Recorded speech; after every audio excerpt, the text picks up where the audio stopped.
សួស្តីបងប្អូនអរគ្នាថ្ងៃនេះយើងរៀបចំដាក់មេបង្កាត់យកដង្កូវបាទហើយទី1យើងមានសម្ភារៈដូចជាធុងឬក៏ធុនបាទ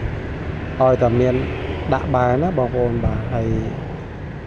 ទី2យើងមានស្រកីដូងបងប្អូនបាទលាយជាមួយកន្ទក់យើងលាយមកបងប្អូនបាទហើយរួចហើយបងប្អូនដាក់នៅក្នុងធុងទៅបាទរួចដាក់នៅក្នុងធុងទៅបងប្អូនអាចនឹងយកស្រកីដូងដុំយកដាក់ស្កត់វាពីខាងលើបាទ